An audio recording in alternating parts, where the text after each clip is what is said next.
Приобретенные без слов.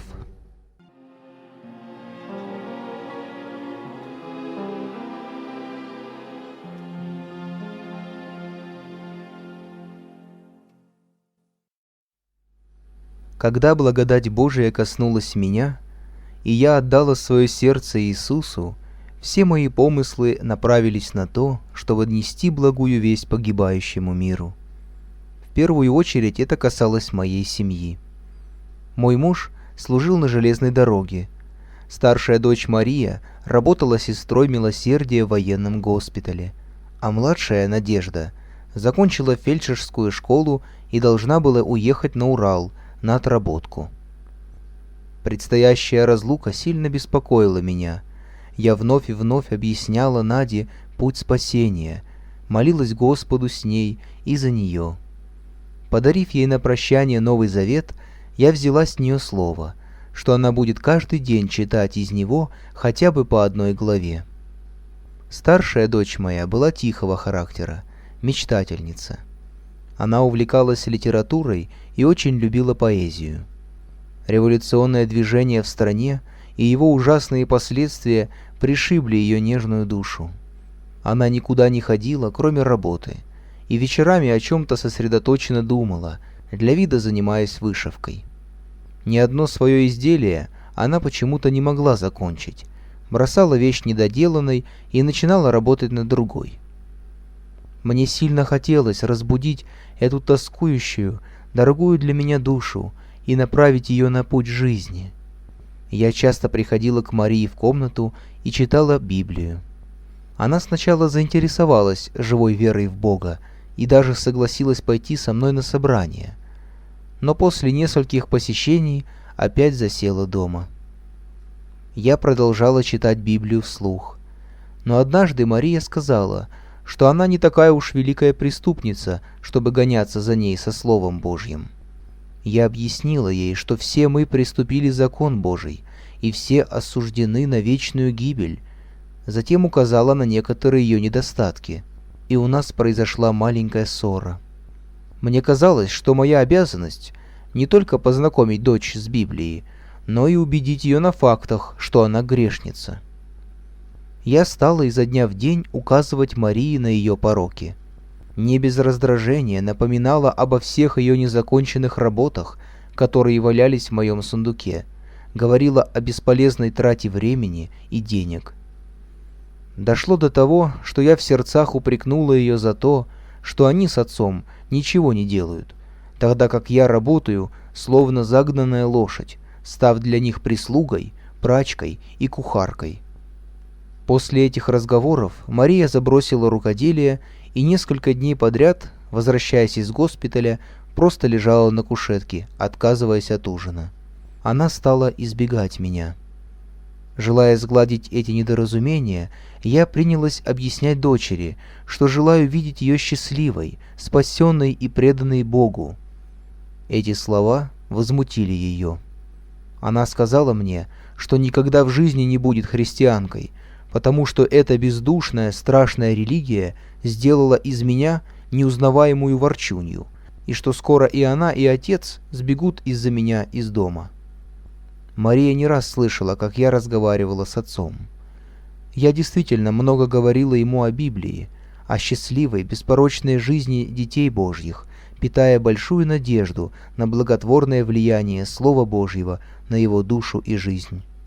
Меня давно возмущали некоторые привычки мужа. Он, например, курил так много, что, несмотря на частые проветривания, в комнате постоянно стоял дым. Окурки он складывал обычно в тарелку или блюдце, где они размокали, издавая неприятный запах. Когда я обратила его внимание на это и поставила около него 2 пепельницы, он с досадой начал кидать окурки на пол. Конечно, меня выводило из терпения такое мальчишество, потому что квартиру я старалась содержать в идеальном порядке. Подбирая окурки с полу, я беспощадно осыпала мужа подходящими, на мой взгляд, справедливыми замечаниями, но все было напрасно. Несмотря на все мои высказывания, он, очевидно, задался целью изводить меня. Приходя со службы, он обедал, надевал чистый воротничок и манжеты и отправлялся в город. Знакомые рассказывали мне, что он гуляет по набережной с дамами. Домой он возвращался очень поздно. Его кошелек после такой прогулки был пуст. Я давно перестала ревновать его, но теперь, будучи чадом Божьим, считала своей обязанностью указать ему на опасность беспутной жизни. По вечерам муж заставал меня в спальне за чтением Библии. Пока он приготовлялся ко сну, я читала вслух места, которые, на мой взгляд, должны были обличить его. Он снисходительно все выслушивал и ничего не говорил. Однажды я расхрабрилась и прямо сказала мужу, что ему не подобает в таком возрасте, имея взрослую дочь, прелюбодействовать. Я говорила, что он может навлечь на нас гнев Божий, и, упомянув о кровавых событиях в стране, сукоризной сказала: «Ты пляшешь и развлекаешься на кладбище мучеников». Мои слова так задели его, что он больше не захотел слушать Слово Божье. Как только я открывала Библию, он начинал свистеть. На следующий день, возвратившись ночью с прогулки, муж вошел в спальню, взял подушку и одеяло и пошел спать в кабинет. Было понятно, что он не хотел слышать, как я читаю Библию. Вскоре я стала видеться с мужем и дочерью только за столом, оказавшись в полном одиночестве со своими благими намерениями. Сколько горьких слез пролила я пред Богом, прежде чем поняла, что разлад в семье произошел только по моей вине. Особенно коснулось меня слово апостола Петра: «Жены, повинуйтесь своим мужьям, чтобы те из них, которые не покоряются слову, житием жен своих без слова приобретаемы были». Без слова, а сколько слов, причем колких, сказала я мужу и дочери.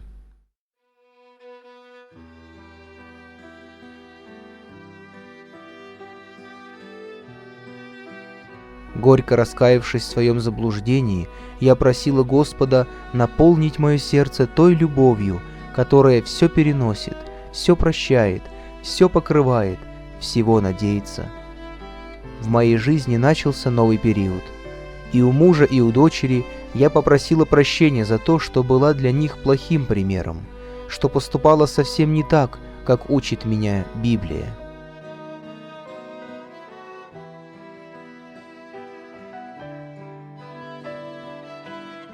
Ступив на путь полного самоотвержения и смирения, я начала делать свое дело в глубоком молчании. В комнату дочери я входила только для того, чтобы принести медовые пряники, которые она очень любила, или подать старательно разглаженные блузки и платья. Мария заметила перемену в моих поступках. Она видела, как я подбирала окурки около мужа, слышала, как я участливо спрашивала его о здоровье. Меня действительно беспокоило то, что он стал плохо есть. Как-то раз я спросила его: «Может, у тебя опять воспалились почки? Не перейти ли тебе на молочную диету? Это тебе всегда помогало». Он пристально посмотрел на меня и сказал: «Это было бы неплохо, но где взять столько молока?» Вечером, когда он вернулся со службы, его ждал кувшин теплого молока и кусок отварной рыбы. После ужина он сказал, что чувствует себя неважно и хочет немного полежать. Я бросилась к кровати, чтобы отнести ему подушку в кабинет, где он последнее время ночевал. Но он остановил меня, сказав, что там сильно дует из окна. Так он снова стал ночевать в спальне. Наступившая зима выдалась суровой. Пайки, как в госпитале, так и на железной дороге, начали уменьшать. Люди с трудом доставали по карточкам небольшие порции черного хлеба и сахара. За хлебом приходилось стоять в очереди на ветру и морозе по несколько часов. Я уходила из дому обычно в 6 утра. При всем этом я старалась уделять хотя бы 1 час в день для чтения Слова Божьего и молитвы. Эти блаженные минуты я проводила в спальне, чтобы никому не докучать.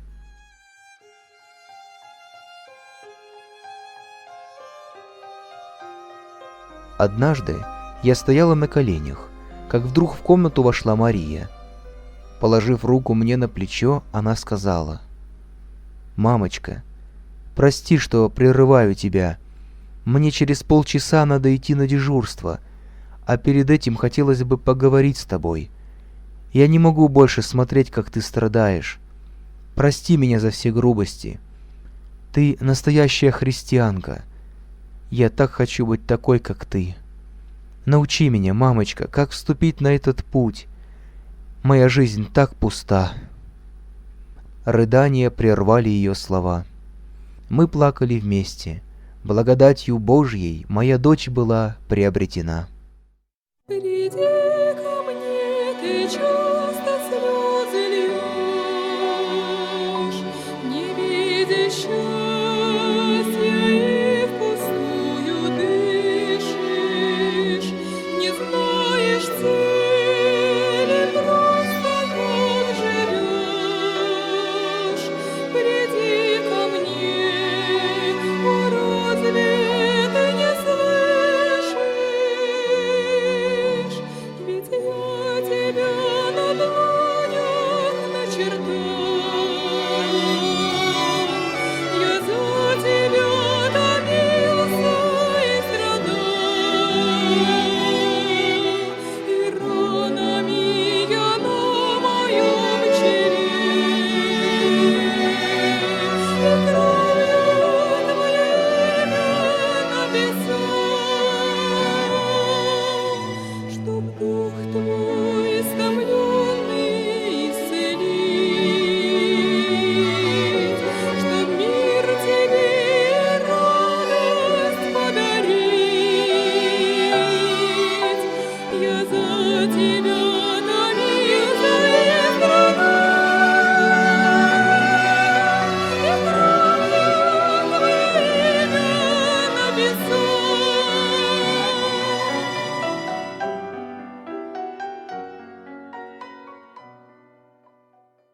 С тех пор Мария стала помогать мне по дому, и у нас появилось много свободного времени для отдыха и чтения Библии.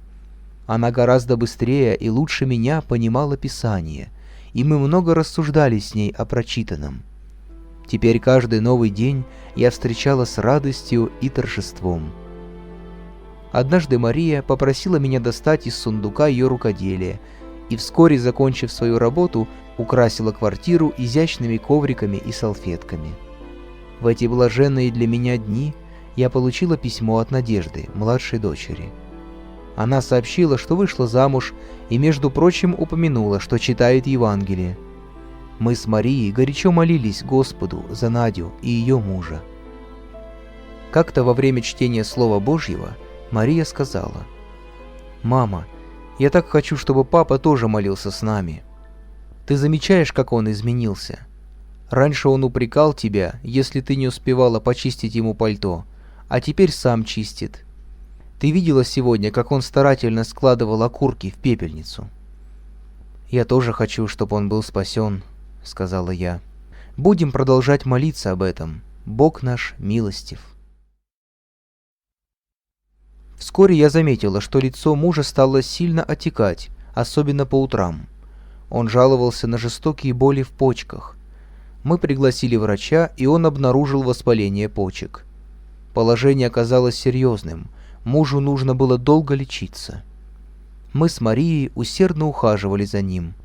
Приходилось вставать к нему и по ночам, а в 6 утра я, как всегда, спешила в очередь за хлебом. Как-то раз мне пришлось дольше обыкновенного простоять в очереди. Дочь была на дежурстве, и я беспокоилась, что не успею вовремя приготовить мужу завтрак. Прибежав домой, я первым долгом заглянула в спальню. Увидев меня, муж ласково кивнул. Я торопливо зажгла примус, сварила кофе и подала мужу.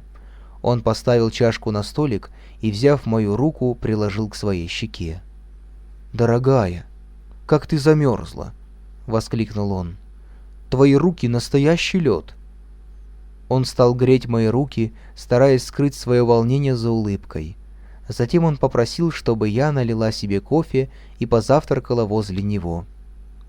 Мы говорили о многом. Он целовал мои мозолистые, огрубевшие от работы руки, просил прощения за невнимательность и черствость. Уже много лет я не только не пользовалась его вниманием, но чувствовала, что он совершенно равнодушен ко мне. Теперь мое сердце трепетало от радости. Я поняла, что его душа потянулась к Богу. Он сказал мне, что его поразило мое смирение и что-то новое, что появилось во мне со времени моего покаяния. «Раньше ты никогда не оставляла мне ужин, но когда я после проведенного в грехах вечера возвращался домой и находил на столе еще теплую еду, я терял покой. Эти салфетки, которыми ты прикрывала тарелки, лишали меня сна. Я постоянно думал о нашей совместной жизни и только вчера увидел себя преступником пред Богом и пред тобою. Прости меня, дорогая». Эта минута раскаяния вполне вознаградила меня за все пережитое. Вскоре муж принял спасение, и мы всей семьей стали служить Богу. И все это — дивная милость Божья.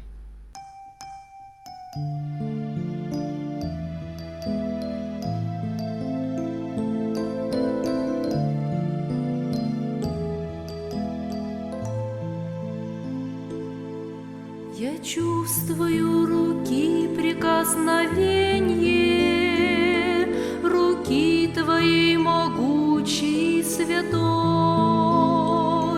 к руке моей израненной пареньи, к руке моей ослабшей и больной.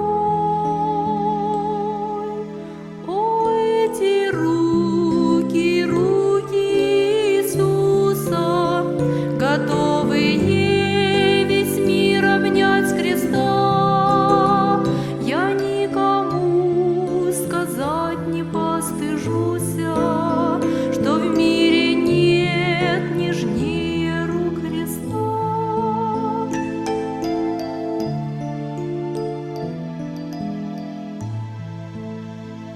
Я руки слабые к рукам тем простираю, когда в борьбе нет силы устоять.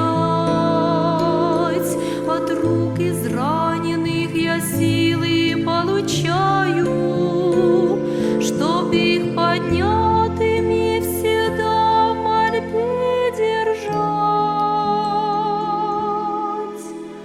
О, эти руки, руки Иисуса, готовые весь мир обнять с креста. Я никому сказать не постыжуся, что в мире нет сильнее рук Христа.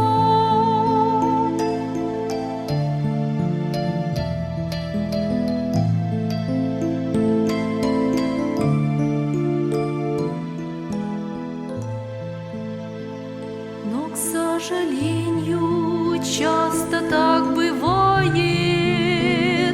бороться не хватает сил со злом. Тогда рука моя ко древу пригвождает,